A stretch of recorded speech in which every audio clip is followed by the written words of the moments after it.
Hello guys, how are you? Hope you are doing well. जैसा कि हमने science की एक सीरीज स्टार्ट कर दी है, उसमें हम फिजिक्स पोर्शन कवर कर रहे हैं। तो एक लेक्चर हम पढ़ चुके हैं, प्रकाश के बारे में हमने थोड़ा सा देखा था। अगर आपने नहीं देखा है तो आप आई बटन में जाके उस वीडियो को जरूर देखिए, क्योंकि वहां पे मैंने आपको बेसिक्स बताया है, थोड़ा सा प्रकाश के बारे में स्टार्टिंग से लिया है। हम बेसिक्स से उस लेवल तक जाएंगे आगे तक, जो हमारे हाई स्कोरिंग कंपटीशन लेवल में बहुत अच्छा पोर्शन कवर करेंगे। इसको क्वेश्चंस कैसे बनेंगे उन सबको देखेंगे। तो आप जरूर देखिएगा, अपना पहला वीडियो जाके आप जरूर देखिए। नेक्स्ट स्टार्ट करते हैं। प्रकाश के बारे में हम पढ़ रहे थे। तो एक बात मैंने आपको बताई थी कि प्रकाश है, उसके वेग का जो गणितीय विश्लेषण है, प्रकाश का वेग कितना होता है, 3 × 10⁸ मीटर पर सेकेंड। तो इसको सबसे पहले किसने डिस्कवर किया था, या किसने इसकी वैल्यू को बताया था? इसे बताया था ओली रोमर ने। ओली रोमर ने इसके बारे में सबसे पहले बताया था, प्रकाश के वेग के बारे में। लेकिन यहां पर क्या प्रकाश का वेग ये फिक्स होता है हमेशा? नहीं।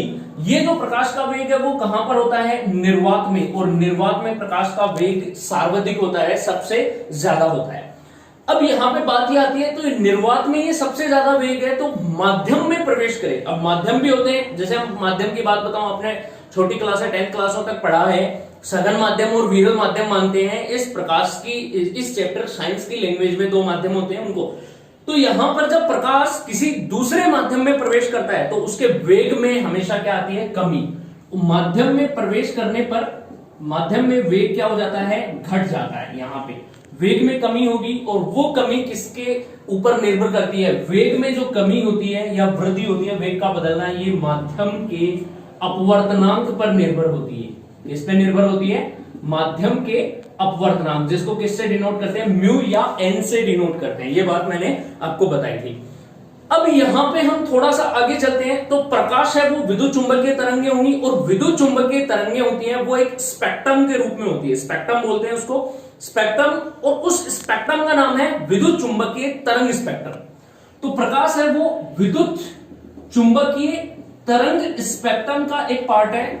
यहां से ये स्पेक्ट्रम होता है, और इस स्पेक्ट्रम को बढ़ती हुई तरंगदैर्ध्य और ऊर्जा के घटते हुए या बढ़ती हुई ऊर्जा के क्रम के रूप में व्यवस्थित किया गया है। या तो तरंगदैर्ध्य का घटता हुआ क्रम बोल सकते हैं, या फिर ऊर्जा का बढ़ता हुआ क्रम। अब यहां पे तरंगदैर्ध्य और ऊर्जा क्यों बोल रहा हूं मैं? तरंगदैर्ध्य, देखो एक वर्ड आता है साइंस की लैंग्वेज में, जैसे सिंपल भाषा में बताऊं मैं आपको तो दूरी, कि हम कितनी दूरी तय कर रहे हैं। तो वो दूरी होती है, उसको हम मीटर में माप लेते हैं, और भी छोटी इकाइयों में ले तो मिलीमीटर में माप लेते हैं, नैनोमीटर में माप लेते हैं।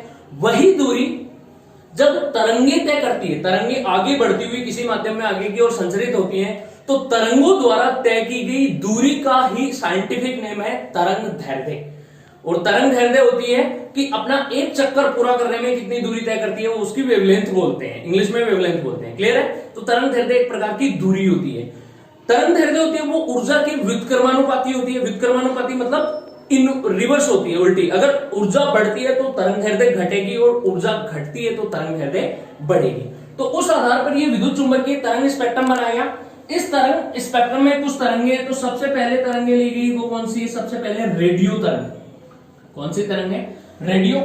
उसके बाद में आती है सूक्ष्म तरंग, ये मैं आपको तरंग स्पेक्ट्रम बता रहा हूं, ईएम वेव्स, ये विद्युत चुंबकीय तरंग स्पेक्ट्रम।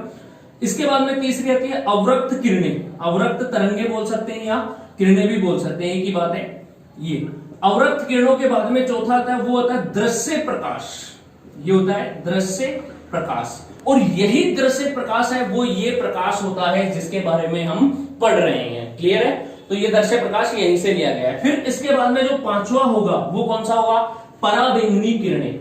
ये होती है पराबैंगनी किरणें, जिनको बोलते हैं अल्ट्रा वायलेट रेज भी बोलते हैं, यहां से आ जाएगी। छठी होती है वो होती है एक्स किरणें, और लास्ट वो आएंगी गामा किरणें। गामा का सिंबल ये होता है, इस तरीके से इसको लिखते हैं। तो ये इस तरीके से इन तरंगों को व्यवस्थित किया गया, और इसे बोलते हैं विद्युत चुंबकीय तरंग स्पेक्ट्रम। इस स्पेक्ट्रम में अब मैंने इनको देखो एक व्यवस्था के रूप में लिखा है। जैसे हम स्कूलिंग लेवल पे पढ़ते हैं एकेडमिक्स, स्कूल एकेडमिक्स में, तो हम पहले फर्स्ट क्लास में होते हैं, फिर सेकंड, फिर थर्ड, फोर्थ, ऐसे जाते हैं। ऐसे तो नहीं है कि डायरेक्ट हम फोर्थ से 8th में बिठा दिए, फिर 8 से 6 पढ़ लेंगे, फिर 10th पढ़ लेंगे, फिर 5th पढ़ लेंगे, फिर 11th में चले जाएंगे, ऐसा कुछ नहीं होता है। मतलब स्टेप बाय स्टेप चलना होता है, एक के बाद एक, सीढ़ी दर सीढ़ी।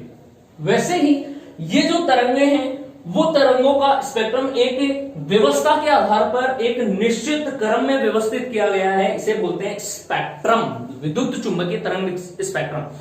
किस रूप में व्यवस्थित है? ये बढ़ती हुई ऊर्जा के रूप में व्यवस्थित है। तो ध्यान देना, रेडियो तरंगें होती है, इनकी ऊर्जा कम होती है, और गामा किरणें हैं, अक्स किरणें, इनकी ऊर्जा बहुत ज्यादा होती है। ये रेडियो एक्टिव किरणें होती है, नीचे वाली अक्स किरणें और गामा किरणें, रेडियो एक्टिव पदार्थ से निकलने वाली किरणें। तो इनकी ऊर्जा क्या होगी? बहुत ज्यादा।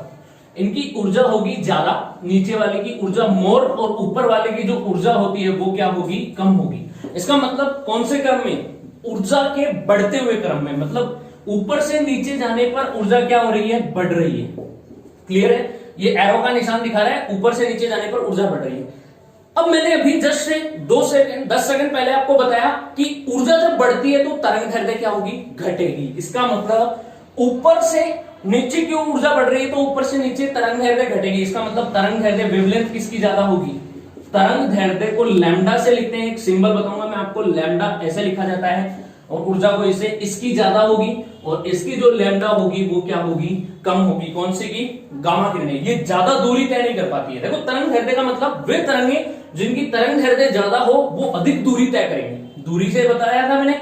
तो रेडियो तरंगें होती है, उनकी तरंग दैर्ध्य ज्यादा होती है और वो अधिक दूरी तय करती है। यही कारण है कि हमारे जो मोबाइल पे जो सिग्नल आते हैं वो सिग्नल रेडियो तरंगों में बहुत ज्यादा दूरी तक प्रेषित हो सकते हैं। हम बात करते हैं, जैसे हम इंडिया में बैठे, अमेरिका में हमें फोन लगाना है, तुरंत फोन लगाया, कनेक्ट हो गया, रेडियो तरंगों के द्वारा हम अपनी वॉइस को वहां पर भेज सकते हैं। हम बोलते हैं, वो वॉइस वहां पहुंच जाती है। तो क्या वो ऊर्जा है? बिल्कुल, ध्वनि ऊर्जा। हम जो बोल रहे हैं वो ध्वनि ऊर्जा निकली माइक्रोफोन में गई, माइक्रोफोन से वो कन्वर्ट किस में होगी? विद्युत चुंबकीय संकेतों के रूप में, विद्युत चुंबकीय तरंग संकेतों के रूप में कन्वर्ट होके वो चली जाएगी अमेरिका, और वहां पर सुनकर वापस वो स्पीकर के माध्यम से क्या निकल के आएगी? ध्वनि तरंगों में कन्वर्ट हो जाएगी और अगले को सुनाई देगी। तो ये इस तरीके से स्पेक्ट्रम होता है। इसमें जो दर्श्य प्रकाश है वही ये प्रकाश होता है, इसके बारे में हम स्टडी करेंगे। अब यहां पे विद्युत चुंबकीय तरंग स्पेक्ट्रम में मैंने आपको ये 7 तरंगे बताई, तो इनके खोजकर्ता भी बता देता हूं कि यहां पे इनकी खोज किस किसने की थी। तो सबसे पहले हम बात करते हैं रेडियो तरंगों की। रेडियो तरंगों की खोज करी थी मार्कोनी ने। रेडियो की खोजकर्ता भी मार्कोनी है, तो रेडियो तरंगों के खोजकर्ता थे मार्कोनी। अब आते हैं सूक्ष्म तरंग पे, इसको माइक्रोवेव्स भी बोलते हैं। माइक्रोवेव्स, इनकी खोजकर्ता थे हर्ट्ज। किसने खोज करी थी इनकी? हर्ट्ज ने करी थी। सूक्ष्म तरंगों के बारे में इन्होंने एक्सपेरिमेंट किया था और ये बताया था। और हर्ट्ज है वो एक मात्रक भी होता है। किसका मात्रक होता है? आवर्ती का मात्रक होता है, ध्यान में रखना। हर्ट्ज आवर्ती का मात्रक भी होता है। तीसरी तरंग है अवरक्त किरणें। इनके खोजकर्ता थे विलियम हर्शेल। कौन थे? William Herschel. इन्होंने इसकी खोज की थी अवरक्त किरणों की।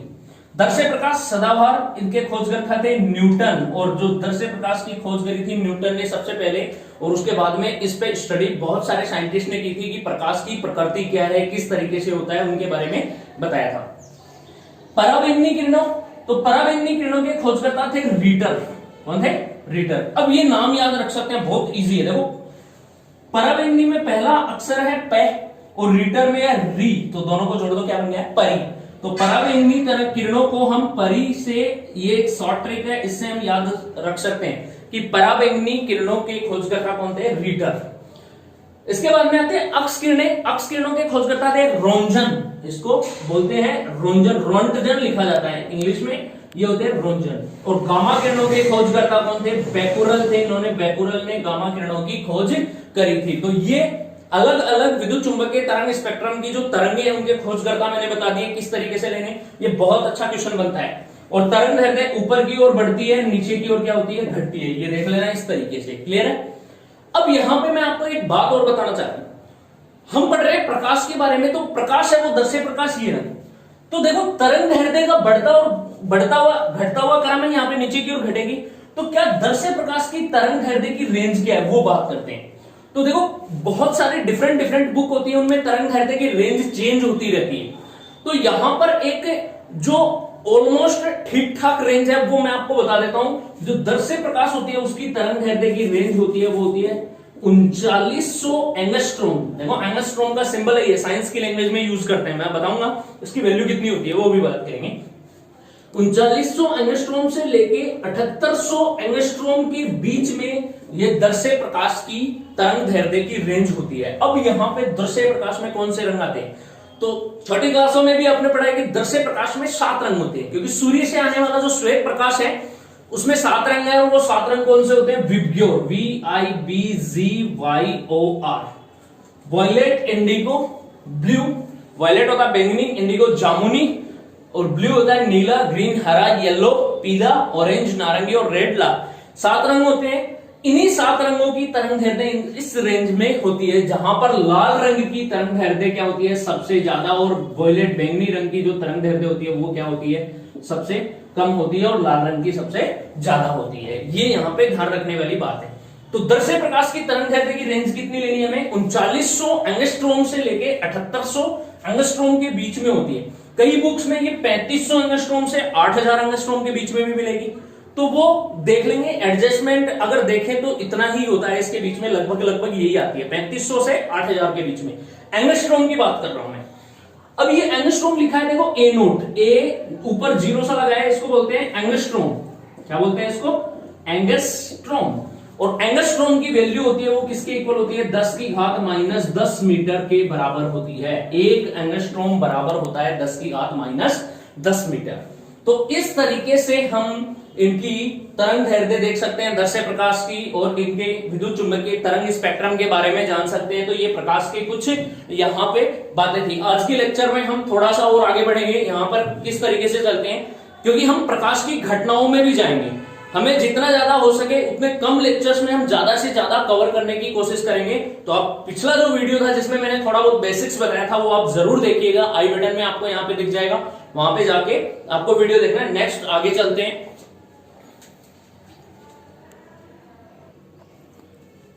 नेक्स्ट देखते हैं, इसके आगे चलते हैं प्रकाश के बारे में। अब यहाँ पे हमारी जो प्रकृति है, इस प्रकृति में जो प्रकाश का मुख्य स्रोत है, प्रकाश का जो मुख्य स्रोत माना गया है वो किसे माना गया है, प्रकाश का मुख्य स्रोत है वो सूर्य होता है। क्लियर है, प्रकाश का मुख्य स्रोत सन को माना गया है। सूर्य से आने वाला प्रकाश होगा वो कौन सा प्रकाश होता है, श्वेत प्रकाश। कौन सा प्रकाश होता है, ये होता है श्वेत प्रकाश। और श्वेत प्रकाश में कितने रंग होते हैं, 7 रंग होते हैं। ये 7 रंग कब दिखाई देंगे वो भी हम पढ़ेंगे, आगे चलेंगे। 7 रंग किसी भी श्वेत प्रकाश के देखने हो तो हम प्रिज्म की सहायता से देख सकते हैं, प्रिज्म को लगाकर उसके 7 रंग देखे जा सकते हैं। अब क्वेश्चन ये उठता है कि सूर्य से जो आने वाला प्रकाश है वो हमारी पृथ्वी तक पहुंचने में कितना समय लेता है। तो सूर्य से जो आने वाला प्रकाश होगा वो पृथ्वी तक पहुंचने में, सूर्य का प्रकाश पृथ्वी पर पहुंचने में 8 मिनट 19 सेकंड का समय लेता है। अब यहां पे देखो ये वाला जो सिंबल है वो किसका है, मिनट का है, इसको हम 8 मिनट बोल सकते हैं, और 19 ये सेकंड होते हैं, इतना टाइम लेता है। 20 सेकंड भी कई बुक्स में लिखा होता है, 8 मिनट 20 सेकंड। तो ये टाइम सूर्य का प्रकाश आने में, पृथ्वी तक पहुंचने में ये समय लेगा। इसके बाद में हम नेक्स्ट आगे चलते हैं, तो हमें प्रकाश की कुछ घटनाओं के बारे में देखेंगे। तो यहां पर मैं 2 घटनाओं का जिक्र एक साथ करूंगा। एक होती है प्रकाश का प्रावर्तन, जैसे बोलते हैं रिफ्लेक्शन ऑफ लाइट, और एक होता है प्रकाश का अपवर्तन, रिफ्रैक्शन ऑफ लाइट। दोनों पे बात करेंगे। तो यहां पे देखते हैं प्रावर्तन, और इस साइड देखते हैं हम अपवर्तन। दोनों के बारे में किस तरीके से हम डिटेल से इनको आगे लेके जाएंगे। ये होता है रिफ्लेक्शन, इंग्लिश में बोले तो रिफ्लेक्शन, और ये होता है रिफ्रैक्शन, REFRACTION। क्लियर। अब यहां पे देखो प्रावर्तन होता है वो एक ही माध्यम की घटना होती है, एक ही माध्यम में घटना होती है। कैसे, मान लो ये मेरा हाथ है वो माध्यम है, यहां पर मैं आपको प्रावर्तन के बारे में बताना चाह रहा हूं। ये माध्यम है, इसके ऊपर एक माध्यम है और नीचे क्या है, दूसरा माध्यम है। क्लियर।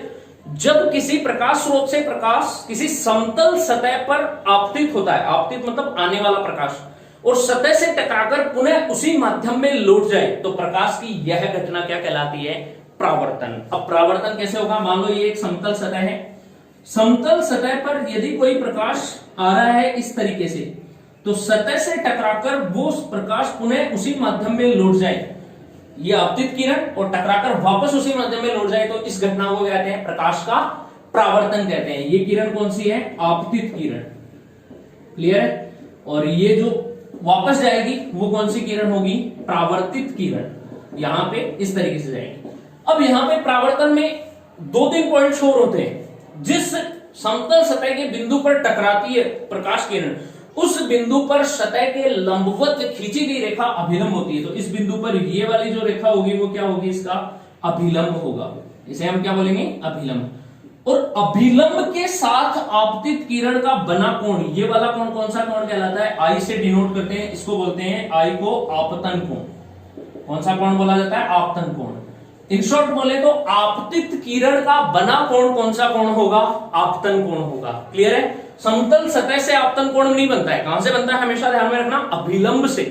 अभिलंब से आपतित किरण का बना कोण आपतन कोण होगा, और परावर्तित किरण का बना कोण अभिलंब के साथ वो कौन सा कोण होगा, परावर्तन कोण। तो ये वाला कोण होगा वो कौन सा कोण होगा, परावर्तन कोण। तो R बराबर होगा परावर्तन कोण। क्लियर है।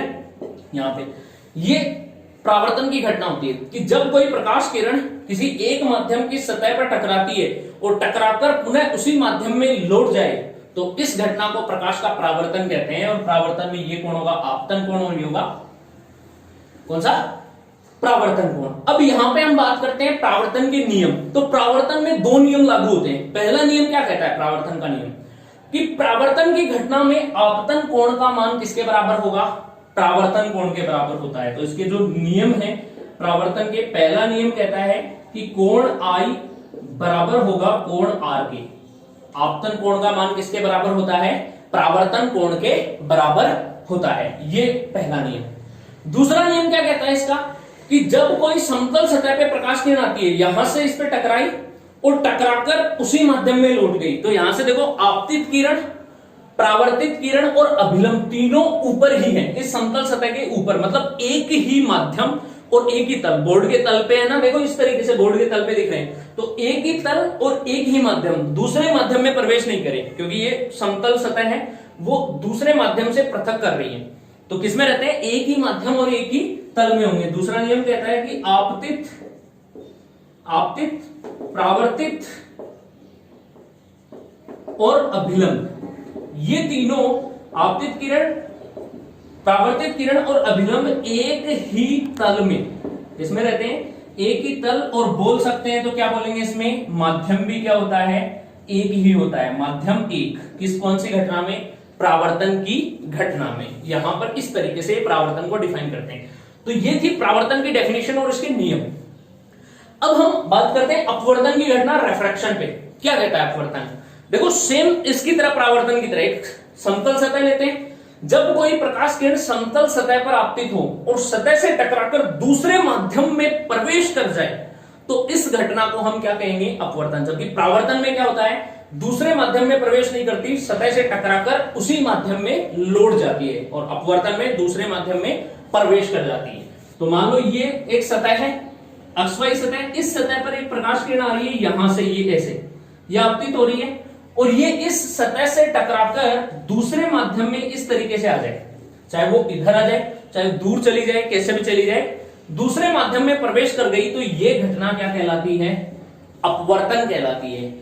अब जैसे इसमें अभिलंब लिया था कि जिस बिंदु पर आपतित होती है, उस बिंदु पर इस सतह के लंबवत खींची गई रेखा भी क्या होगी, ये हो जाएगा अभिलंब। यहां पे अब अभिलंब होगा, तो अभिलंब के साथ जो आने वाली किरण होगी वो कौन सी किरण होगी, यहां पे आपतित किरण, तो यहां पर भी कौन सी किरण होगी, आपतित किरण, इस तरीके से होगी।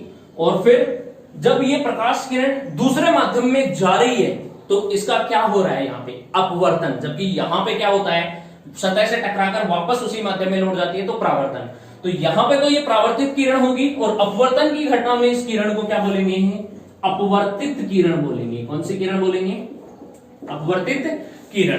तो ये इस तरीके से होती है। क्लियर है।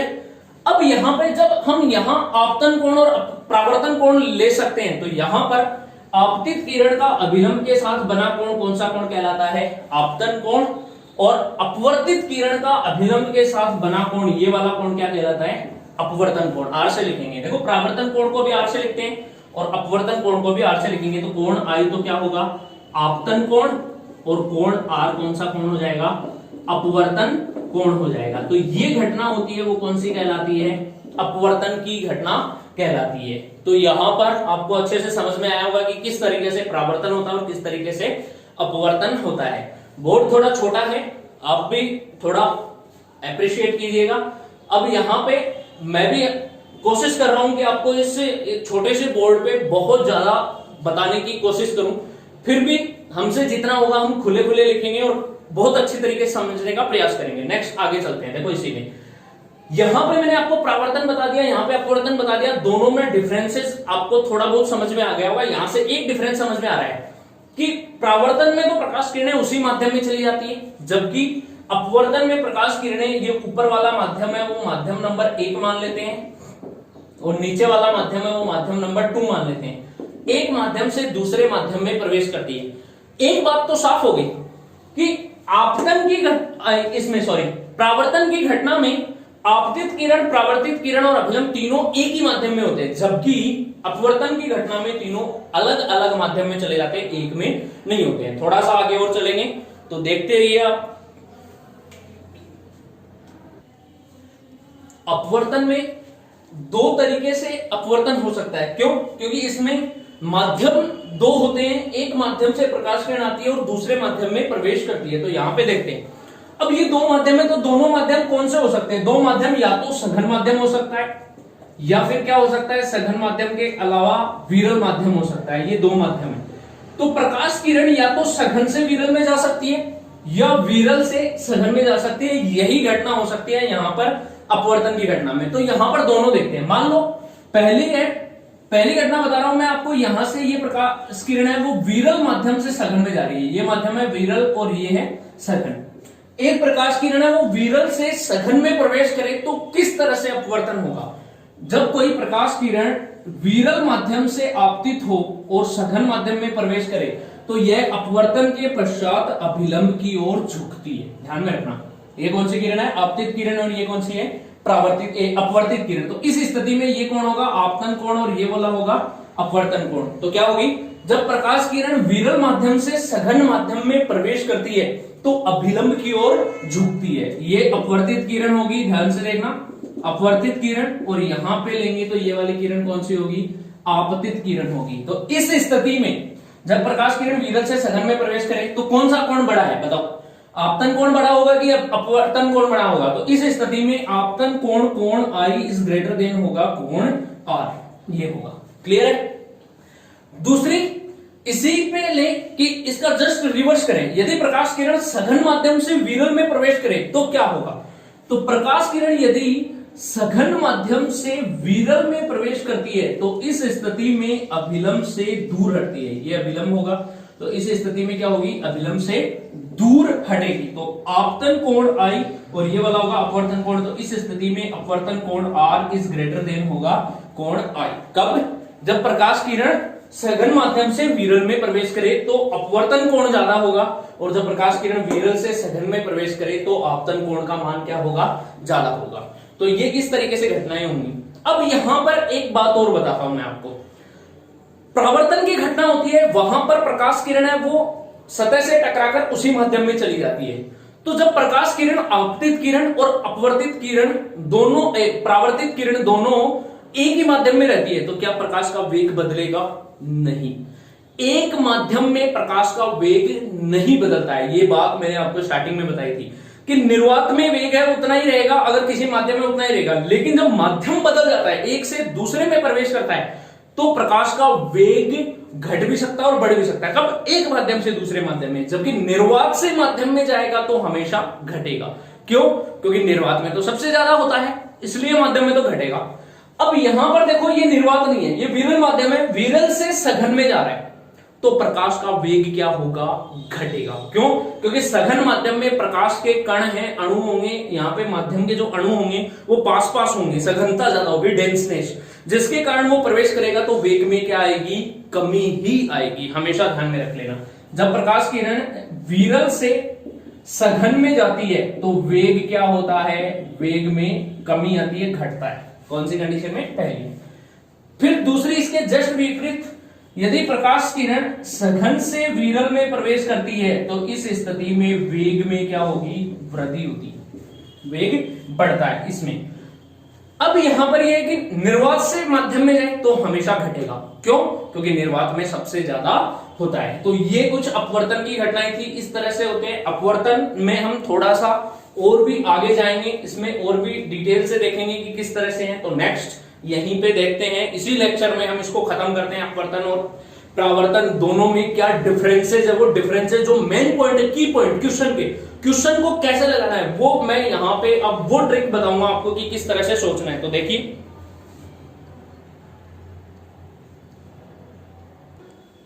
जैसा कि आपको बोर्ड पे 3 डायग्राम दिख रहे हैं, ये एक परावर्तन के लिए बनाया मैंने और ये वाला है अपवर्तन के लिए बनाए। तो यहां पे देखो, परावर्तन की घटना में प्रकाश किरण एक माध्यम से आ रही है और सतह से टकराकर उसी माध्यम में चलेगी, ये केवल एक ही माध्यम है।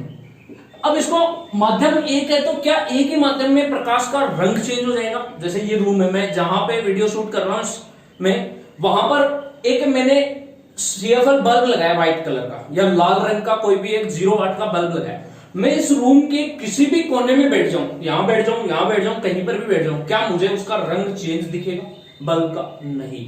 अगर माध्यम एक है तो प्रकाश का रंग नहीं बदलता है। तो ध्यान रखना, परावर्तन की घटना में एक ही माध्यम में आपतित किरण और परावर्तित किरण होगी तो माध्यम के रंग पर परावर्तन की घटना निर्भर नहीं करती है। पहली बात यहां पर, अब माध्यम एक है तो इस रूम में कहीं पर भी साउंड अगर आए, प्रकाश का वेग आ रहा है, यहां पे मान लो कि वेग आ रहा है, प्रकाश किसी भी वेग से आ रहा है, तो उसका वेग क्या होगा? एक माध्यम में अपरिवर्तित रहता है, बदलता नहीं है, अपरिवर्तित। तो यहां पर परावर्तन की घटना में वेग बदलता नहीं है तथा यह माध्यम के रंग व इसकी माध्यम की प्रकृति, माध्यम के रंग और माध्यम की क्या होगी? प्रकृति कि माध्यम कौन सा है, माध्यम की प्रकृति कि सघन माध्यम है या विरल माध्यम है, उस बात पे निर्भर नहीं करता है। कौन? परावर्तन।